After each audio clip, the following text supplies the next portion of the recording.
I have a surprise. These were a gift to me, and I would like to share them with both of you.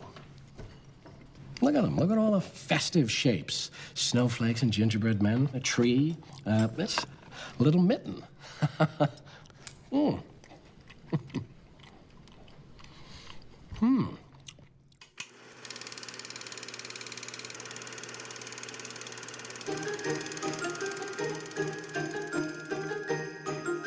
Hi, I'm Sophie. Hi, I'm Paul. And we are SP Film Viewers. It's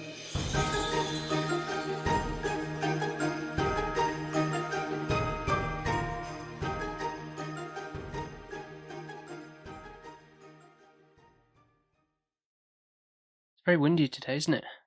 Yeah, there's a storm in the UK. I didn't think you were going to open with that, but is that just to tell everyone if there's wind, get over it? Yeah, that's what I was saying. So, and to say that it's odd that we're doing a pre-ramble because like last time it wasn't quite the norm of one, did we? Because how we did it. Yeah, true. We're back to full swing of normality now. Mm-hmm.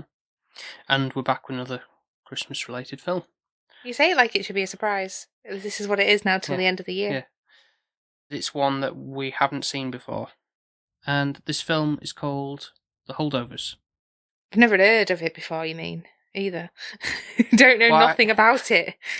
Well, it came out in 2023, December time, but in the States. We didn't get it in like cinemas till like January. So what's the point in that? Yeah, I don't really understand the logistics of that. Sometimes they do it. Is it like with how Poor Things was earlier this year? We got that, but then that was for the previous year.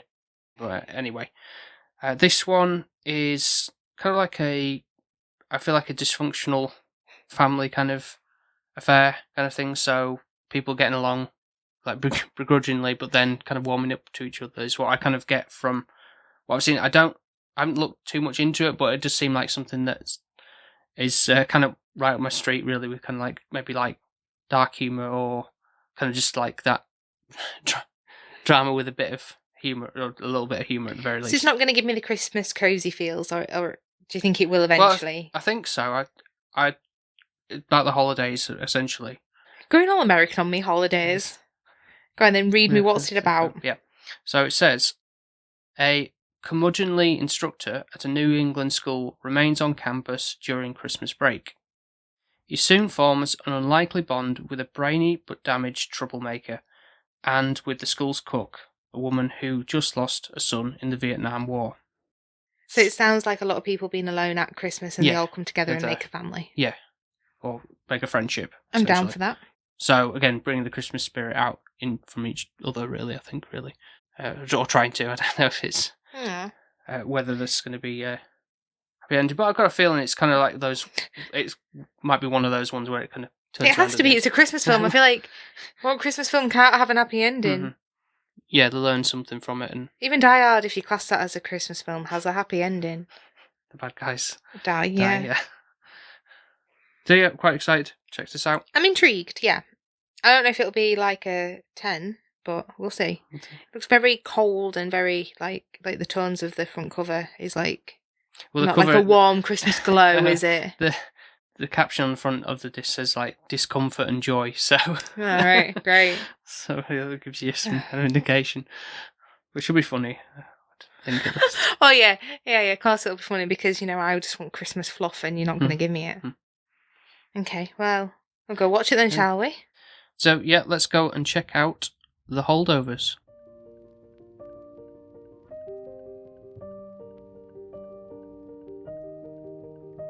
I realize that none of us is here because he wants to be. So if there's any way that I could make the holidays a little cheerier for either one of you, just say the word. Okay.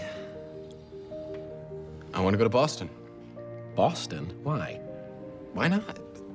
I want a real Christmas. I want to go ice skating. I want to see a real Christmas tree with real ornaments, not that stupid thing.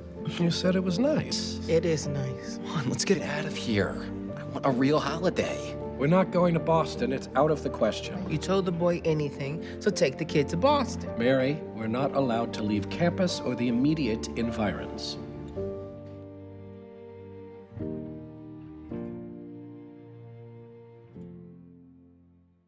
And we are back. You've survived the windy conditions, it seems. Yeah, luckily we've been alright, touch wood. And we've survived the holdovers. Making it sound like it's a bad thing. No, it's not. We're not really saying it is that. No, we're just saying on the principle of what the story is about. So, would you say this is like a, again, quotations, modern Christmas classic? It probably would. It gives me a little bit of, what's that film that we watched? One where they're in like a care home and there's one person that has to stay there with the... Oh, what's it called now? It's like a British film. It's called How About You, I think. It's got young Hayley Atwell in it. It gives you the feels because it's like, oh, especially elderly people alone at Christmas, not kind of being with their family. No. They're all a bit grumpy and miserable and sinister. And I sinister? Think, cynical, I think is the question. Yeah, it is. And I think this is kind of similar. Obviously, you've got posh rich boys instead of old grumpy men and women. And you've got... well, you have a grumpy teacher. One grumpy teacher, but that's about it. But it kind of has that vibe of you make your own family and you can have fun at Christmas even if you aren't with your loved ones. Mm-hmm. So I feel like it gives you a bit of a... I don't know, I feel like this gives you a bit of a lesson, a moral, an understanding like you can create a family without them actually being blood related. Yeah, in a similar way of when we also rewatched Tokyo Godfathers this year. And I feel that's a similar way because obviously because the characters in that are all homeless. Yeah. The main three anyway, and they're not blood related or anything like that, but they're kind of like a family unit. Yeah. They come together in the end with that as well. So. And I think it's a pride thing as well. Actually being able to be open and honest. So like within Tokyo Godfather, certain people are thinking, oh well, they won't go back to the family because they don't want to say they're homeless or they don't want to lose face, so they'd rather be on the streets. Mm-hmm. And I think this is similar within this because... Also, go on, sorry. We have also done a full episode on that, so go check that out in the archives. Yeah, definitely. It made me cry.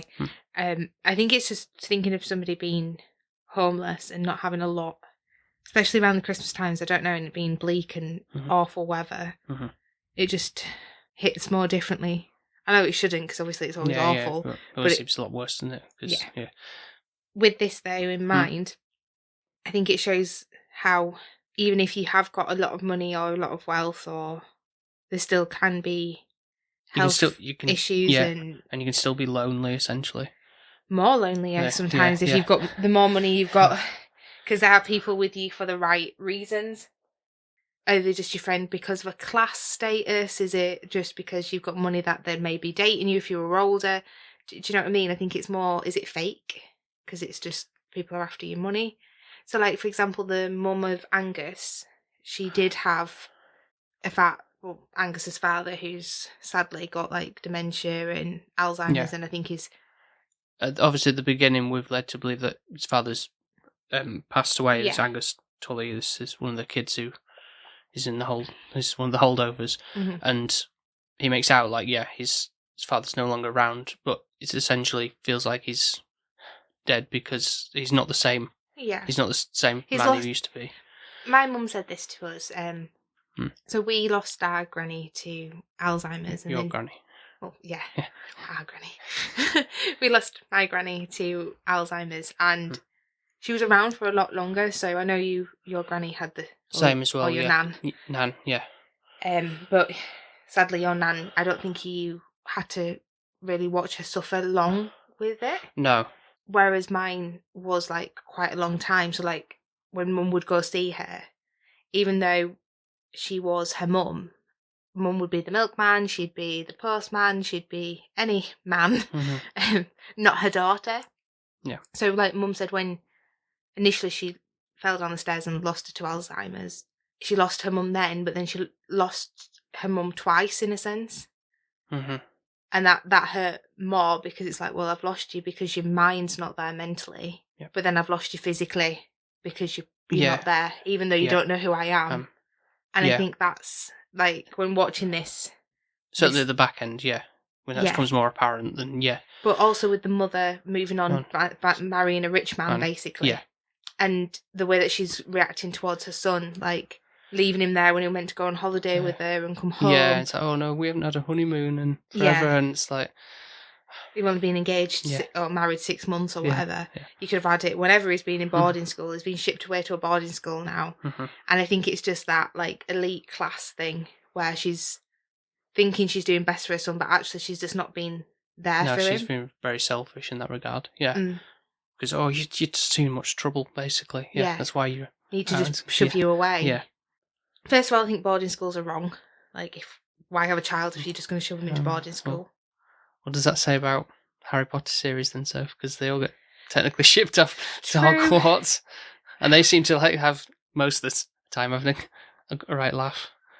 Well, Harry, he does, obviously, for him, because obviously really got a family as such. No, that is his family. Yeah, but I think the other ones, I don't know, I feel like they're more likely able to see them a bit more at Hogwarts, but I still don't think it's the right thing. I don't know why you need to go to boarding school to learn magic, but anyways. Just like I don't know why, but obviously this is like an all-boys school, very upper. Obviously, once they go from this school, they're going to like Harvard and Yale and all of that stuff. Yeah. But what's annoying is we get a vibe of these boys aren't really well educated. They're just got very good names behind them. Yeah, like Daddy pays for the gymnasium or whatever. It's all college. Yeah, college has funds. To get an A or whatever. Yeah. But actually, he doesn't deserve it, and he's not putting any effort in. And it feels like just because he's got that elite class, they're getting away with murder, basically. Yeah. I mean, this is kind of like a generational problem that still occurs, isn't it? Like almost like we're getting lazier and lazier as time's going on, and so this is like a turning point for that. Almost like, the kids just don't really give shit anymore about stuff, and they just want to coast through life, everything, have an easy ride, and they'll complain about the simplest of things, really. It is getting worse. Yeah. Because obviously this is set in, like, the 70s, isn't it? It's late 60s, but it's the turn of 1971, so it's, like, basically early 70s, well, so. But it is set around, I say, like, when Vietnam's just happened as one of the cook, Mary, lost a son in the war, so... I love Mary as a character. I think she is brilliant. Yeah, we've only seen her in High Fidelity TV series. Yeah. Which was really good, and I feel if anything's deserving of like another series, like season 2, then I would love to see that, but I think that's been cut. It's a shame, though. I don't think I actually liked her character as much as I do in this role. Yeah. Like, I think she's... quite brash in that one, whereas this is more humble and... Yeah, she is, and I think she works really well, especially for a timepiece at that period, like obviously late 60s, early 70s, obviously being a black woman back then people are being very racist still. She's like a head chef in the school, like she's the one doing the dinner lady duties, but she's the manager. Obviously with her losing her son in the Vietnam War, I think there's a lot of respect for her as a woman, and she's lost her husband as well. And the school does somewhat appreciate her. However, when we kind of get to the point of where everyone kind of goes on holiday and vacation, and you're left with a couple of boys that have to stay behind, there's one that's like, I forgot his name, but he's a little shit. Yeah, I can't remember his name either, but... Yeah, with all those initial, like, extra boys and thinking, what is this going to turn like the Breakfast Club or something? A little bit, and like that I say thankfully they're shipped off quite quickly because like they've got like a scapegoat essentially. Like one of the other boys is like, my dad's like going to take us all on a skiing trip. He's got space to bunk over. So, but Angus is the one who can't because his parents still just can't get in touch with him. Yeah, so they're not agreeing or confirming that he can go. Yeah. So obviously that means he's just left at school, stuck there. But you've got quite a few little cute characters. So there's a little Mormon who's really sweet. He's like the cutest little boy. Then there's a Korean boy. That I would say they're roughly about the same age. Yeah. I mean, we've got 3 older boys, which Angus is one of them. One's like a jock who's Seems like a bit of a hippie but nice guy. Yeah. I've got the names up here now, actually, found them. Jason Smith is the one who said about, I won't cut my hair. And then he ends up cutting his hair. Yeah. What's the one that's like just into porn and wants his cigs? Teddy Count, I can't pronounce that name. Counts. Let's say that without sounding too like a Yeah. Yeah, I don't want to pronounce that wrong. Let's just go with Teddy. Yeah, Teddy. Let's go with that. I don't know. He's a problematic one. He's the one that starts all the fights. Like, he even chucks the poor little Mormon kid's glove away. Yeah. Just because he ratted on him because he started the fight. But it's like, why? I don't know. Mm-hmm. He just seems really arsey. I'm glad that he's kind of shifts, because then you just get Paul, which is the teacher. Mr. Hunham. Yep. We've seen him in many things, but I couldn't remember until afterwards that you said we had. Yeah, so we'd seen him in. I've seen him he's normally a great actor in most films, but he's a small part in the Truman Show, and in the head bass kind of thing. Yeah. Bass. And American Splendor, where he was the lead character in that, and he was portraying like a comic book. Is he a lot younger in that one? Yeah, he was a lot. Yeah, he was a hell of a lot and younger. And Turbo apparently is a voice of. Yeah. Yes, he was. Do you remember I made you go see Turbo in the cinema? So blessed, aren't you? Yeah. Well, the director's work as Alexander Payne, he's only done a few films, but I remember really liking Sideways. It's like a really good film, and that has like a similar vibe to what this has, so that might be worth looking at in the Ben future. Stiller? No, it's not Ben Stiller. Ah, okay, fair enough. From that picture, it looks like him upside down. No. I was going to be like, you really had to sell a Ben Stiller film to me, Paul. You know my feelings about that. To be fair, as a character in this, I think Mary and Paul, like, they are parent figures in the end towards Angus. Like, even though there's nothing romantic, I did wonder if Paul and Mary would have a thing at one point. Like, no, I saw it as kind of like being like a neutral parent, like, oh, just getting along here kind of thing, and just like making the best of the situation. I don't think there was anything. I feel like, not meaning this in an awful way, but Paul is one of those, like, sorry, Paul, not you. Yeah, go on. Not you. Go on. These Pauls. What about Pauls? I think he's desperately wanting love, and any girl that says, like when you're in a teenage stage, like, oh my god, that girl said hi to me, she must fancy me. Like, I feel like he seeks love so much that he'll see it in any situation possible. Like, for example, he quite likes the teacher. Lydia Crane. Yeah. I didn't get that from the initial interaction they had when she gave him the plate of cookies, but I think once he's like, oh, like, as I live and breathe, when they go out to the bar, get a burger and beer and everything, he's kind of like, learns that she's working there. And then even like at the party. Yeah. Then it's more obvious then, but. Yeah, so I think he kind of seems to be, you see that that's lacking in his life. Like, he's never had children, he's never had that. Yeah, he's just been almost like solely focused on studies in a sense, like his scholarships and all that stuff. Like, so not quite like in a Scrooge way kind of thing. Like, he's like, oh, shouldn't like completely, not against like marriage or anything like that. I think it's just more of a bit like, why can't everybody get along? Why can't everybody be like follow rules or anything, or just be like we wanting to learn and study properly and everything like that. And I think for him, he probably does want a relationship, but he has this order that, like, apparently Angus does say you smell. Do you know this? Like, and he's like, yeah, I can't help it. After a certain point, like his hormones or pheromones don't react to something like that. Yeah. And he ends up smelling later on in the day, and I think he's quite anxious that, if I did have a wife or a girlfriend later on, she might think I smell. No, yeah. And I think he's quite self-conscious in that respect. I really enjoy the back end of this film more than the beginning. Like, obviously you need the beginning to build up your characters, to understand like what Mary's been through, how Paul is as a teacher compared to then being off duty. He does seem to be more, right, everyone listen, or you're going to get a mock exam or a pop quiz, or he likes to torture the children.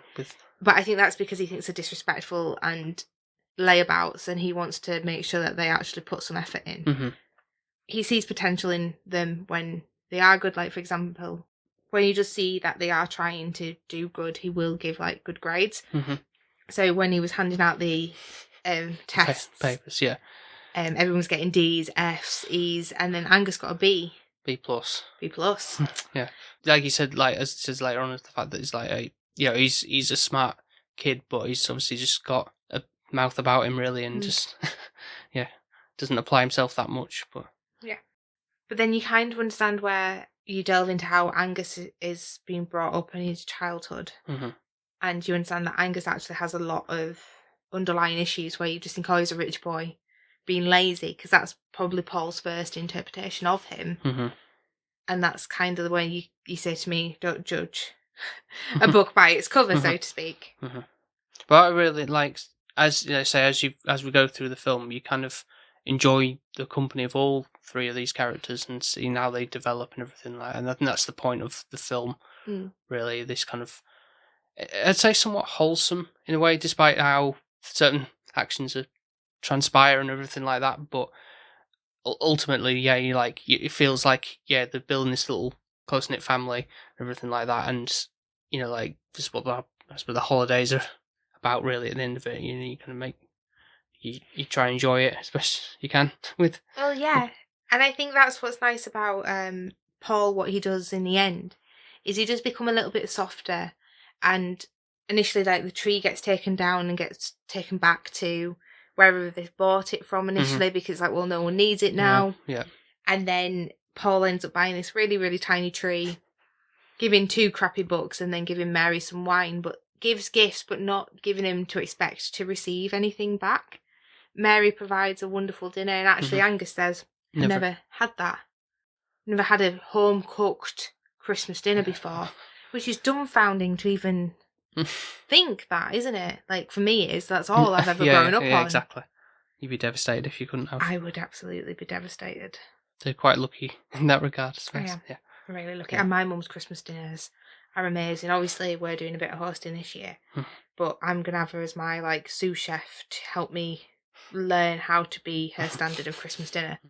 It's honestly, like, because I'm growing old as well, I feel like the food is something that I kind of really look forward to as Christmas time, more than like getting presents. It is more about who you're spending time with, and as long as you've got some good food and good drink to go along with it, then you can have a great time. I think that's it's creating moments like that you just remember, kind of thing. I think this is like another example of a strong Christmas film, as albeit like a very like off the cuff, like not that let's also have the family come round and watch this, maybe in the later years, maybe. But definitely a lot of stuff to enjoy within this and appreciate. I like me personally, really like the aesthetics of what it's going for. Obviously, it's set in the late 60s, early 70s.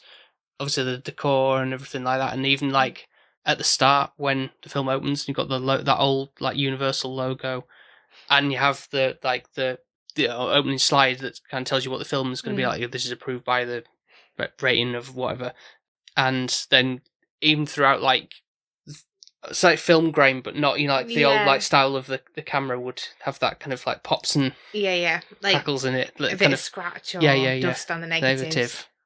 Yeah, so there's a part intricate. Yeah.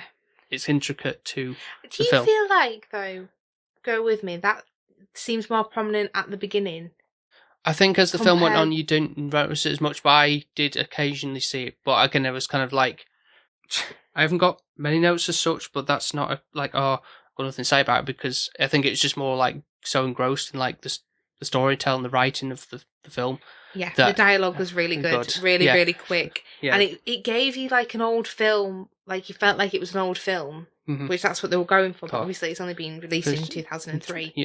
2023. Jesus Christ, what year are you on, Soph? I've just gone back 20 years. But yeah, I think that's what I quite like. Like, actually, if you strip it down and go, right, okay, well, you've got 3 really solid characters that I really like, all 3. That in itself, like, you care and you appreciate and want something good for each character. And I think normally, like, even like I always go back to Sam the Pan Man in Lord of the Rings, like, I couldn't really give a crap about Frodo. But okay. I couldn't give less. Because, like, you wouldn't get there without Sam. Like, that's just how it is. Whereas these all three are so important in this film. Like, It's a Wonderful Life, not meaning this in an awful way. It's a great film, and I love it to bits. But really, it's just James Stewart as your main man. He's the one you care about. George Bailey, yeah. Yeah. Whereas you want Angus to do well. You feel for Paul, how it ends for him. You want Mary to be happy, and you care for this little family that's not a family. Mm-hmm. And that's what I think is magical. Like, initially you're like, oh, this is a bit... But then you grow and you appreciate your characters because you're like, oh, well, actually, Paul's a bit of a twat. He's just grumpy all the time. Mary's just bereaved. Like, she's absolutely beside herself, obviously, because she's lost her son, which you would imagine. But then you've got Angus, who just looks like a little twerp that just chats back. Yeah. You unravel them all. And Strip you're like, back, yeah. And wow, actually, yeah, this is why all of them are the way they are. Yeah. And then you see that they become... They all help each other out in the ways. They learn and grow from one another. Yeah. And that's magical. Even like from the instance where Paul's chasing Angus around the building, like, oh, like this detention for trying to ring the hotel, and then that leads him to how he breaks his arm. I really thought he was having him on. I'm not even going to lie. When he did, like, was going, I really thought... Oh, he's just trying to make him go on to the wax floor in the gymnasium. Like, that's what I thought he was doing. I didn't think he'd actually hurt himself. But then that's when it starts. Once they have that scene and they're in the insurance, in the hospital, and he's like, oh... Can't go through insurance. I'm going to lose my job. Yeah. Which is a bittersweet thing towards the end. Because Paul still, sadly, does lose his job. But yeah. You know. Yeah. And so so there's sort of like that kind of like, oh, you scratch my back, I'll scratch yours type of thing. And I think that's what's lovely, because there's many times when Angus is lying, saying, oh, it's my dad, don't tell him, I don't want to go for the insurance because my mum will kill him. And then he does it again when Paul takes Angus to Boston. Yeah. And he bumps into these random people and he's saying how amazing Paul is and that he's his nephew, even though they're meant to not lie. Yeah, was it Barton? Boys don't lie or something like that, isn't it? That's the school that they go to, yeah. And he quite disciplines that into them, and then obviously he's doing several billion lies. But and the fact that we learned from that interaction that, oh, like, why he kind of got kicked out and didn't, yeah. And then the relationship of the teacher is now becoming more like a mentor.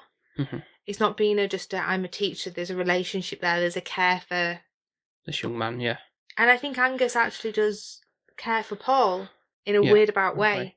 And even when, like, Angus, how many times has he tried to run away and go to the toilet and then do something it's and like, leave? Every time it's like, are you really going to the the bathroom? Yeah, almost. But what is interesting as well, the fact that they are kind of almost one and the same, because in the fact that they've both got this, they're on the same medication. Yeah. As well, so it's like, again, the struggles of what Paul went through, probably still is maybe in his the age that he is, and then Angus is also going through that as well, and it's like, right, yeah, this is how I think this is people have a lot of people are taking tablets for like depression and anxiety and all that kind of stuff.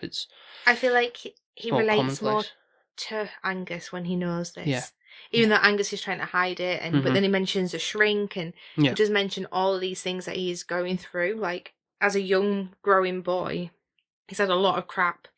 Yeah, okay, it's not financial problems, but still hasn't got that support from your mum and dad. Like, I'd rather have my mum and dad be present and be poor or not well off than be very rich but not have anyone really care or love me. Be mentally supportive as opposed to just financially supportive. Yeah. It's a lot better to be, So I think as well, flitting back and forth here, we've got the scene where all three characters go to, is it Lydia's Christmas party? Yeah, Christmas Eve, yeah. And she's like, well, if you don't want to go, Paul, let the boy go. Don't punish him, if you don't want to go. So Mary's like, I'll take him. And he's like, well, no, he's under my, I'm meant to be looking after him. Yeah. So they all three go, and obviously Angus finds a very pretty girl. That is Lydia's niece, I think. She's roughly the same age, and she is pretty. And I think they hit it off a little bit, but nothing... Strangely, nothing happens from that, does it? It's kind of just like one instance and that's it. I think that's when Mary's obviously had too much to drink. She's putting on records that remind her of her son. And that's when you can see actually she's been there for these two boys, even though she's had a trauma herself. And then they have to step up and be there for Mary. Yeah. The scene with that, which is like, they put me in charge of the music, and say, well, who did? So, well, I did. That's you. Yeah. That's 100% you. Anywhere. Don't get me wrong, like, some friends will go, here's my phone, you do it. But majority of the time, because you'll bring your own vinyls or you'll bring whatever, you're in charge and you do a bloody good job. I can't say you don't. Thanks. You're welcome. Mine would just be the same artists. But then, coming on to your Spotify, rap of the year, there was only one artist, Paul. No, there wasn't. There was two. Two. Well, I only had two. I feel like I could just go on and on and on and on and on about this film. I really could. I wrote loads of notes because lots happened. Yeah, it was like a 2 hours 15-minute film. And I didn't complain. And I didn't touch my phone. I wasn't a bad girl. I sat and I watched it. And I think that's because you can see development, you can see growth, and you're immersed in their lives. Like, yeah, exactly. You want good for them to happen. And even with how it ends, it doesn't feel sad. Like, it kind of feels more bleak at the beginning compared to the progression throughout. Actually feels like then the film gets lighter, even though it is it's a heavy, dark film. Yeah. I wouldn't say there's much comedy. I thought there was going to be a bit more dark humour. There is a little, but... Not in a typical sense of that, but yeah, it wasn't like, whoa, whoa, whoa, knee slapping kind of, or anything like that. But yeah, I think you just take it as more like how characters say things to other characters, if that makes sense. Like and like the dryness or bluntness, perhaps. More wit, isn't it? Yeah. And you take it as that. Like, oh. Out of all three, who would be your favourite character? Truthfully, I would probably say Paul. Same. Obviously, biased because you're a Paul. Oh, what's Paul's got to stick together? Is that so? I didn't know there was a Paul clang. There is. But that might just be a sort of bias because, like, from seeing him in other works, and he always does a great performance in that. But I was just thinking there was one bit that did make me laugh was when, right at the end, like, obviously Angus is like, well, which eye is it? Because obviously he's got, like, a lazy eye. Yeah, he's developed as later on in his life, sadly. And I don't know, it makes him look more soulful-less and a bit dopeful. And you kind of be like, oh, you awe at him a little bit more as a character. It gives him that, like, bless him. And he came out of, like, the headmasters, like, obviously with Angus's parents. And they did come out and he was like, well, which eye is, like, they'd had that conversation. Yeah. So eventually it was like, it's this one. And I don't know why. I think it was the way he did it, like, stare at this eye. And I just think it was like he ended up like that little wall had broken down and they'd become friends, even though there's a massive age gap. But honestly, I would say, like, Dominic Sessa, who plays Angus in this, like, not seen him in anything else, but I think he's going to go far in terms of, like, he confused me because I looked at him and I could see several different actors or, like, singers in him. Like, in how they looked, how he looked. Yeah. Like, initially I thought he could have been, like, the same guy that did Wonka. Timothy Chalamet. Yeah. Right. Then I looked at him and thought, oh, there's a young 1975, like, Matty Healy there. But I think his role, the way he is, his persona, I definitely can see that he's going to get, if he hasn't already, Oscar noms or anything like that. He will definitely be in other films to see, like... Oh, yeah, absolutely. He's young and he'll probably go. We've seen much more of him in the future, I would say. And this is great to see, like, in new films like this, where you might be seeing, like, them just breaking out for the first time, and then what massive talent and potential they have. Almost like the character in this portraying, and then, like, he's going to go far and in obviously a film career. I think he probably will do. 100%. So, yeah. Because you feel like the emotion, especially at the back end, when you learn more about, his with his father and everything like that. Yeah. And even, like, towards the end, when Paul kind of says, oh, it was his fault going to see his father because they were going to basically send Angus to military school, weren't they? Yeah. And Paul took the flak and lost his job. But he did it because he really cared for Angus. And I think it was good for Paul to have, like, a new chapter and a new start. And I think he realised that actually the kid had more potential, more goals, more aspirations that he needed to do at like Barton compared to him. He needed to probably step out of his comfort zone.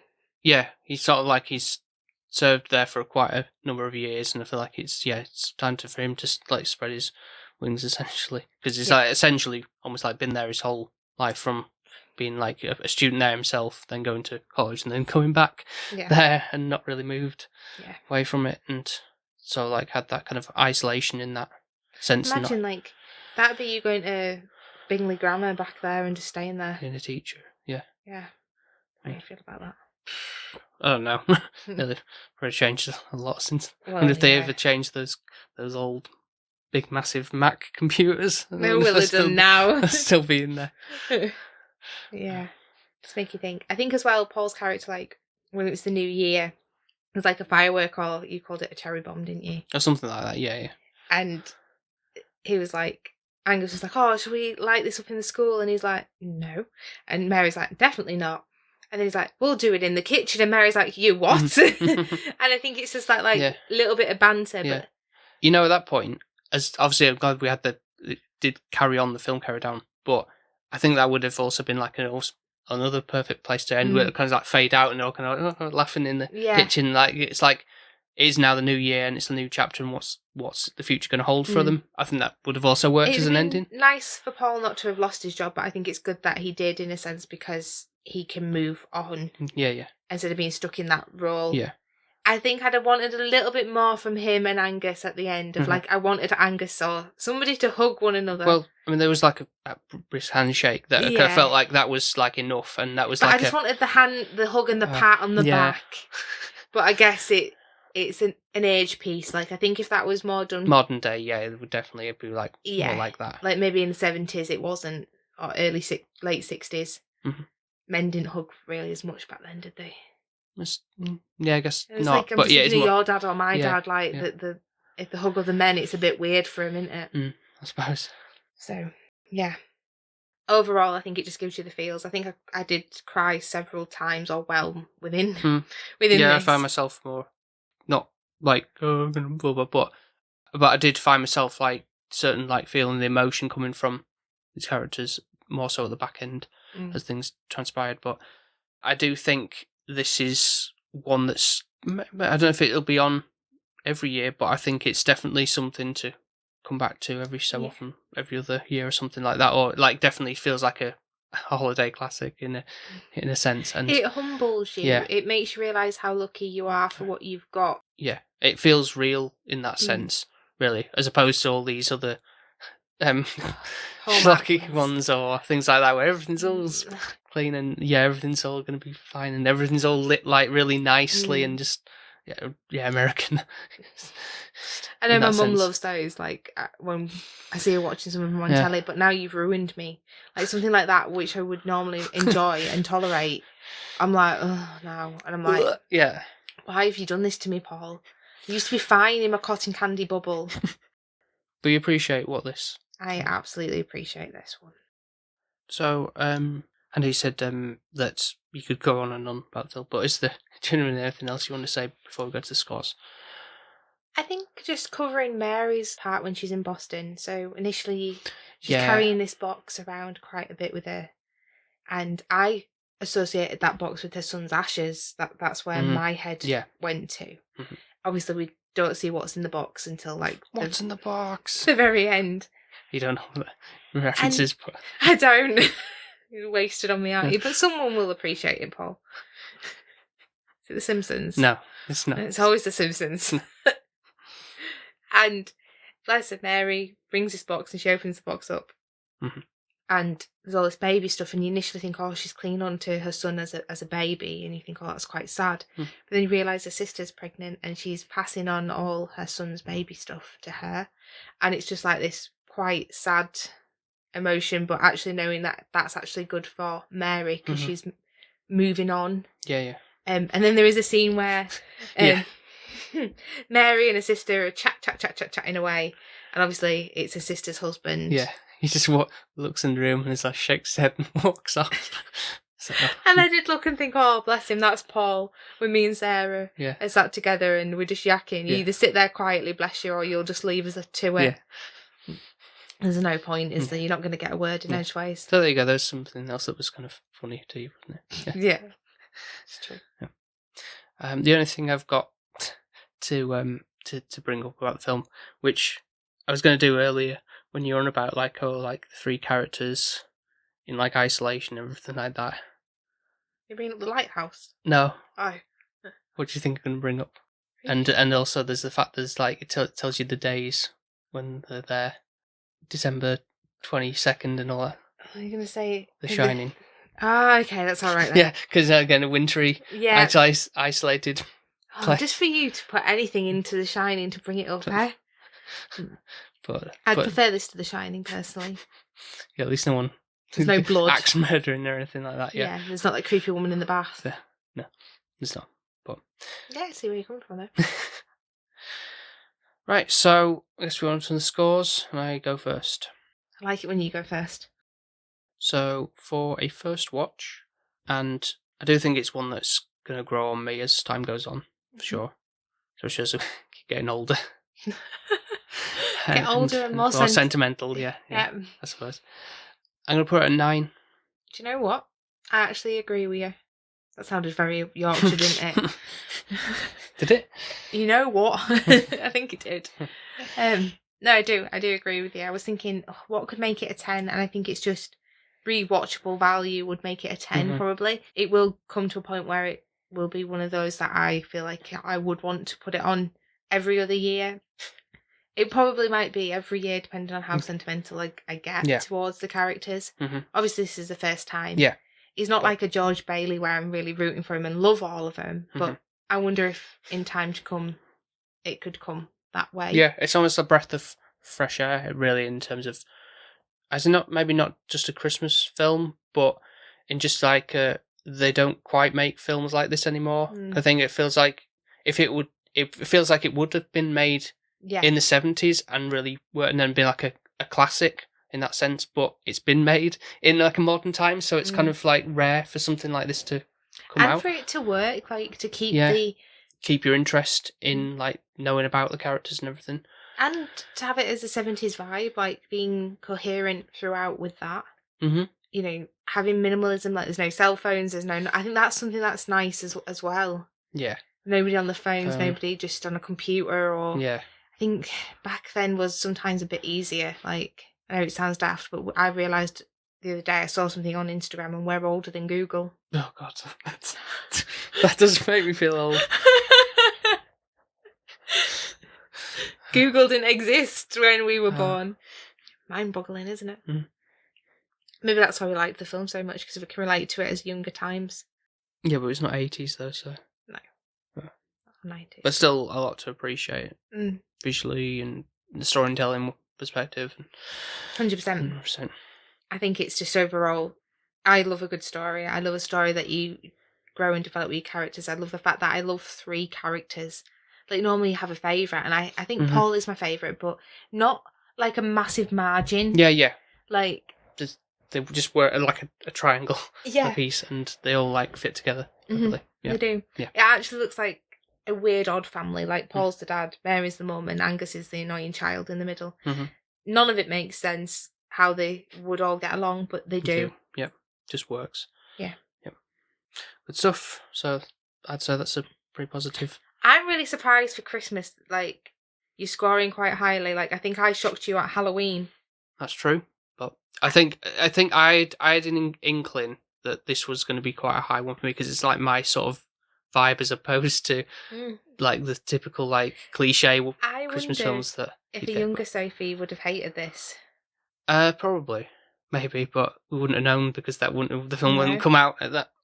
And I've definitely grown and developed in my film style, and I think throughout this, like, obviously we'd found what my niche is, what I like, what I don't like. Yep. I think that's why we keep coming back to this. And I love actually having time just to sit and talk to you for an hour where you have to actually speak to me. That's right, yeah. And I still really enjoy doing that and getting your thoughts and opinions on little films like this or any film, really. So, thank you very much for listening to this episode. And if you want to check out some of our other episodes, of course you can do so by going to Apple Podcasts, Spotify, Podbean, and wherever else you get your podcasts from. And, of course, really appreciate any 5-star reviews over on Apple Podcasts, Spotify, and wherever else they do the scoring system. So, obviously, we've got social media. So, there will be Christmassy things appearing now, since we're in the middle of December. So, you can find us under the handle SP_filmviewers on TikTok, Instagram, Twitter, and Threads. There's another one you said. Yes, Blue Sky, which is essentially going to be the new Twitter or X or whatever now. But that's SP Film Viewers, all one word. And also, of course, I want to plug in the YouTube as well now. So, trying to get some more videos out up on there before the year's out, of course. There might be a Sophie guest appearance. We'll see. Yeah. Ask her nicely. So if you just search SP Film Viewers on YouTube, you'll find the channel on there. We're trying to get up the subscriber base and everything. So appreciate that as well. And we also appreciate our patrons. Always. And before long, you'll have a film to vote for us to watch this month. So if you do want to become a Patreon, then I'd highly recommend doing it this week, because the votes will be going out shortly. So it'd be best to jump on it so you don't miss soon as really, voting out for December. So you can become a Patreon for £1 or $1.50. Go to the Patreon link in our link tree. And the address is patreon.com/SP Film Viewers. And you also get your name read out every single episode, as we're going to do now. So we've got Mark from 100 Things We Learned from Film, Ben from Ben Push Pull Health, formerly Film Vloggers, and Nico from the Good, the Bad and the Weird podcast. We've then got my mum, and then Alex and Shani, who are on Instagram under the handles Desperately Seeking Username and SDOG. We've also got friend Gren, who is at cgren_draw, Jonesy, who is at weightlossjonesy, and Emma, who is at m_Hayton on Instagram. So thank you very much for being patrons, guys, and long may it continue. Really appreciate every little Patreon family we've got. Lovely. Up for another Christmas film next week? Yes, please. One I think you'll appreciate for 2 reasons, but once we get to that, you'll see why. Yeah. So thank you very much for listening once again, and we'll speak to you next time. Speak to you next time. Bye now. Bye. Bye. Bye. Bye. Bye.